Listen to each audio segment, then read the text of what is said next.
शिक्षा का अधिकार न केवल एक सामान्य बच्चे के लिए है, बल्कि जो दृष्टि बाधित या इससे अतिरिक्त जो दिव्यांग बच्चे हैं उनके लिए भी शिक्षा का अधिकार होता है। उत्तरकाशी जिले में केवल एकमात्र दृष्टि बाधित एक ऐसा विद्यालय है जहाँ के बच्चे आज सड़कों पर है, तहसील प्रांगण में धरने पर है। आखिर क्या इनकी समस्या है, चलिए इन्हीं से हम जान लेंगे। सबसे पहले हम बच्चों से जानेंगे कि आखिर ऐसी क्या समस्याएं उनके सामने आई हैं जो वो अब तहसील में आए हैं, यहाँ धरने पे आए। बेटा, यहाँ पे तहसील में आप आए हैं, क्या कुछ कहोगे आप? नहीं सर, मैं ये कहना चाहती हूँ कि जो हमारे स्कूल की आर्थिक स्थिति है वो आज मतलब 1-2 साल से बहुत ख़राब चल रही है, सुनने में आया है। तो क्यों इस प्रकार का दुख दिया जा रहा है? जब पढ़ने का अधिकार देखने वाले बच्चों का है तो हमारा क्यों नहीं? हमारी पढ़ाई क्यों रुकाई जा रही है? तो मैं यही चाहती हूँ कि मतलब हमारी स्कूल को भी सपोर्ट करें, हमारी मैम को भी सपोर्ट करें। बिल्कुल, ये इनका दर्द है कि जो पिछले कई सालों से जो इनको अनुदान नहीं आ पा रहा है, यानी कि भरण पोषण या अतिरिक्त इसके अध्ययन के लिए जो पैसा आता था केंद्र सरकार से, वो नहीं आ पा रहा है। चलो, विद्यालय की जो दृष्टिबाधित छात्रावास की जो संचालिका है वो हमारे साथ है, उन्हीं से हम जानेंगे कि आखिर ऐसी क्या दिक्कतें आई कि संचालिका भी धरने पर है, बच्चे भी धरने पर हैं और इनके अभिभावक भी धरने पर है। जी बताइए। नमस्कार, मैं विजया जोशी हूँ। आज मुझे मजबूरन बच्चों को लेकर यहाँ 7-8 किलोमीटर आगे आना पड़ा है। मैं 2021 से भारत सरकार, राज्य सरकार को अपनी इस जो समस्या है उससे हमेशा पत्राचार कर रही हूँ, लेकिन किसी भी पत्र का जवाब नहीं आया। मुख्यमंत्री जी से एक दिन फ़ोन पे भी मेरी बात हुई थी, लेकिन कुछ रिस्पांस नहीं आया। कैसा कठोर दिल है सरकार का, इन लोगों का। इन बच्चों की तरफ देखो ना, इन बच्चों की तरफ देखो, इनकी आंखें देखो। मैं इनकी आंखें बनना चाहती थी, लेकिन मेरी आर्थिक स्थिति इतनी अच्छी नहीं कि मैं खुद इनका भरण पोषण कर सकूं। मुझे आज सरकार ने इतना लाचार कर दिया है कि मैं एक भिखारी की तरह बन गई हूं।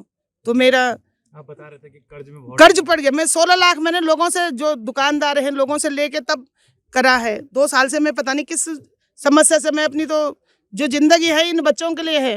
मैं अपने के लिए कुछ नहीं मांगती किसी सरकार से, मुझे कुछ नहीं चाहिए, इन बच्चों के लिए चाहिए मुझे।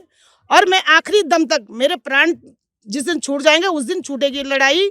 मैं लड़ूंगी, मैं यहीं बैठूंगी और नहीं सुनेगी मैं आत्महत्या कर दूंगी।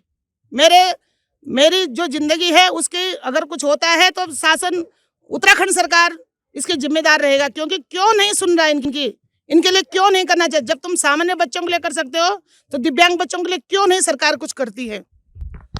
बिल्कुल, ये दर्द भी है और खास सीधे सीधे सरकार को एक चेतावनी भी है आत्महत्या की। और आखिर हो क्यों नहीं, क्योंकि 50 बच्चों के भविष्य का भी सवाल है। आप क्या कहोगे? आप अभिभावक, आप यहाँ पे हैं, बच्चों पे अब आर्थिक संकट यानी फिर एक जो बोझ बना हुआ था संचालिका पे, अब बच्चों पे भी कहीं ना कहीं उसका दिखेगा। हम गरीब लोग, हमारे बच्चा इखने पढ़ा को पढ़ा जब हम गरगड़ बच्चा पहले एक बीज हम जब गरगड़ तो का फायदा रहे हमारे। हम गरीब लोग, हमारे बच्चा पहले नहीं देखो, अब 2 रुपया बस कुछ है ना बेचना। हमारे तो नजीक गेट देखो यार, हम संभालो एक है। अब जब दिल्ली बेचनो, देहरादून तो हमारे बस कुछ है ना। हमारे मालिक कान से सुन दो ना। ये छोटी लड़की मेरी ही कान से आँख दिख रही ना, तो हम एक तन बेच रहे हैं। अच्छा करने वाला तो हमको पढ़ो नहीं हो। बिल्कुल, ये महिला है, अभिभावक है बच्चों की, और ये अपने यहाँ स्थानीय भाषा में ये कहती है कि मेरे पति कान से नहीं सुनते, और जो बच्ची देखती नहीं है उसको एक सहूलियत के तौर पर नज़दीक में भर्ती किया क्योंकि वो गरीब हैं।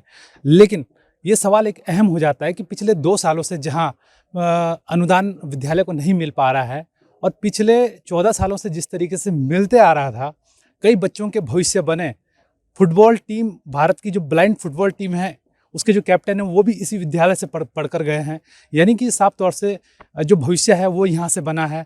लेकिन जब जो संकट अब इनके सामने आ गया, 50 बच्चों के भविष्य का संकट आ गया है, ये कहीं ना कहीं बच्चों के अलावा जो संचालिका है उनके लिए भी परेशानियाँ खड़ी कर रहा है। बड़कोट से मैं नितिन चौहान, ABP गंगा।